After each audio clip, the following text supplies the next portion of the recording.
AI 선도도시 광주 동남갑 국회의원 정진욱입니다. 저는 지금부터 상식인의 관점에서 몇 가지 질의를 하려고 합니다.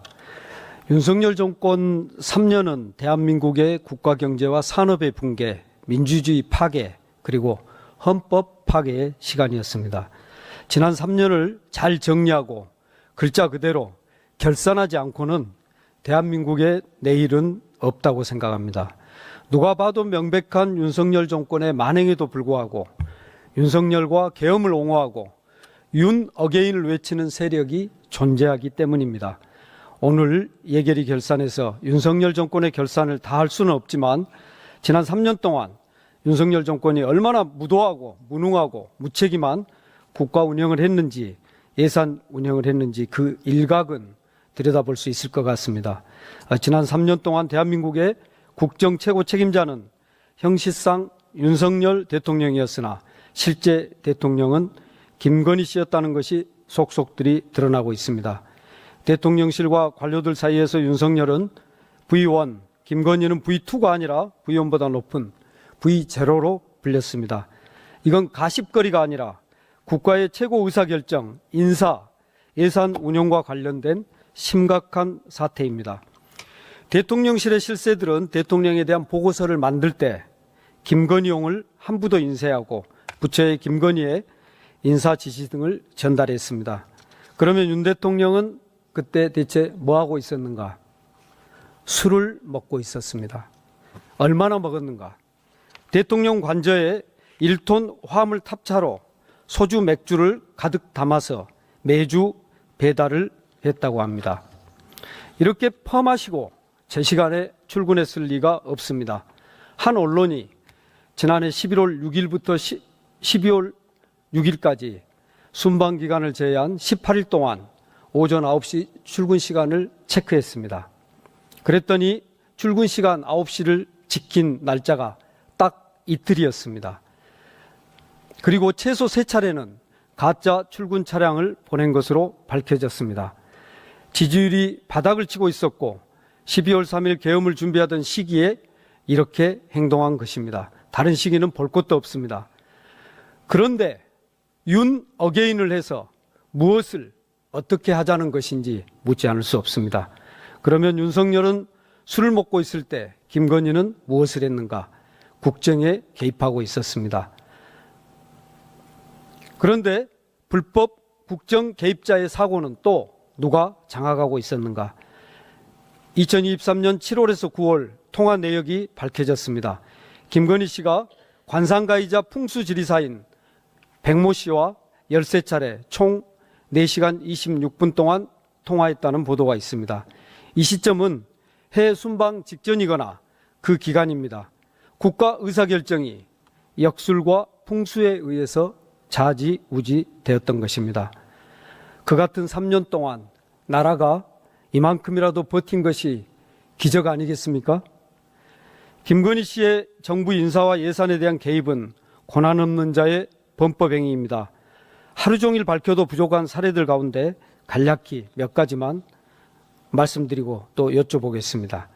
KTV가 부산 엑스포 유치기원 국악 공연을 녹화하면서 김건희 씨가 행정관들을 데리고 황제 관람을 했다는 것은 이제 잘 알려져 있습니다. 이런 일이 만약 민주당 정권에서 있었다면 어땠을까요? 그런데 김건희 쪽에서는 그런 일이 없었다고 거짓말로 일관했고 당시에 잘 또 넘어갔습니다. 문제는 그 다음입니다. 나중에 KTV 사장은 국힘당에서 총선 때 수도권 전략공천을 받았고 KTV 방송기획관은 대통령실 홍보기획 비서관이 됐습니다. 김건희 씨를 도운 대통령실 행정관은 국립박물관 문화재단 이사장이 됐습니다. 당시 행사비는 쪼개기 발주를 했습니다. 쪼개기 발주는 김건희 씨 소록도 방문에 맞춰 KTV가 급조한 음악회에서도 그대로 나왔습니다.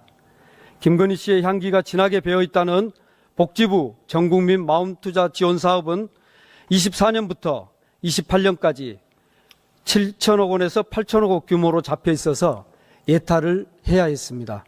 그런데 예타 면제를 받는데 며칠이 걸린지 아십니까? 보통 빨라야 1년인데 4일이 걸렸습니다. 윤석열 정권 예산 편성에서 가장 부실한 사례입니다.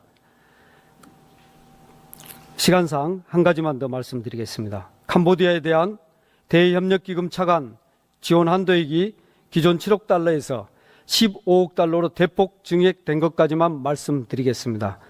캄보디아 개발사업비 증액의 배경에 여러분이 잘 알다시피 통일교의 청탁이 있었고 건진법사 전성배의 다이아몬드 목걸이와 명품백 선물 전달이 있었습니다. 국민 혈세가 쌈짓돈처럼 쓰였습니다. 이런 정권인데 내란 세력은 아직도 윤 어게인을 외칩니다. 김건희 씨는 최근에 또 하나의 더 중대한 범죄 혐의가 나오고 있습니다. 이재명 대표 때 일어났던 정치 테러 사건, 이재명 대표 암살 미수 사건의 배후 의혹입니다. 최근 한 방송은 김건희 씨 모친 최은순과 밀접한 관계로 알려져 있는 김충식 씨의 동거녀 K씨가 한 증언을 폭로했습니다. 그 내용은 이렇습니다. 김건희가 이재명을 죽이기에 사람을 모집했다.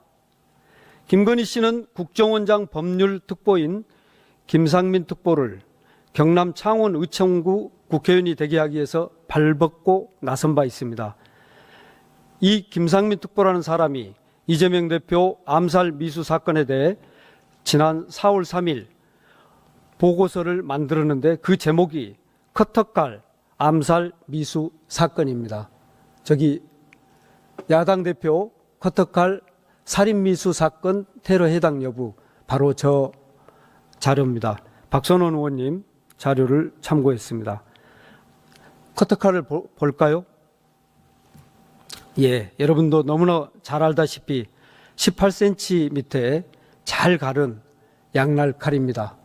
원래 저 개조전 테러 흉기였는데 저걸 양날을 갈아서 전혀 다른 칼로 만들었습니다. 저 칼이 커터칼 아닌 거 아이들도 다 알겠습니다. 김상민 특보는 보고서에서 테러가 아니다. 테러라 해도 법적인 수단 결과가 달라질 것이 없어서 테러를 적용할 실익이 없다. 이렇게 했습니다. 이 문건을 근거로 국정원은 국무총리실 대테러센터에 테러 미지정으로 보고하고 대테러 합동조사팀 가동이 불필요하다는 취지를 구두로 전달한 바 있습니다. 자, 4월 3일이면 어떤 날입니까? 윤석열 탄핵 하루 전입니다. 왜 이렇게 서둘러서 테러가 아니라고 결론을 내렸을까요? 윤석열이 탄핵되고 정권이 바뀌어서 수사가 시작될 것에 대비해 테러가 아닌 사건으로 규정해 두려는 속셈 아니었겠습니까? 김상민이 이토록 무리해서 무리한 보고서로 보호하려고 했던 사람이 누구겠습니까? 김건희는 또 왜 그렇게 김상민을 챙겼겠습니까? 국정원은 김상민 특보는 전 원장의 자문력에 불과해서 국정원 공식 법적 판단이나 입장을 대변할 권한이 없다고 밝혔습니다. 그런데 어떻게 그런 인사가 작성한 문건을 근거로 테러 미지정으로 보고됐는지 그 과정의 적법성, 책임, 지시선, 승인선 전반을 규명할 필요가 있습니다. 제가 길게 말씀드린 것은 아직도 대한민국에 윤석열, 김건희 공동 정권을 어게인하자는 세력이 있기 때문입니다. 상식인의 눈으로 말씀드렸지만 그 상식을 거부하는 세력이 여전히 있습니다. 김민석 총리님, 국정이 이런 식으로 운영됐다는 것이 정말 회개하고 참으로 황당합니다. 김건희 특검의 필요성이 더 뚜렷해진다고 보는데요. 총리님 어떻게 생각하시는지 간단히 말씀 듣고 싶습니다. 네, 그렇습니다.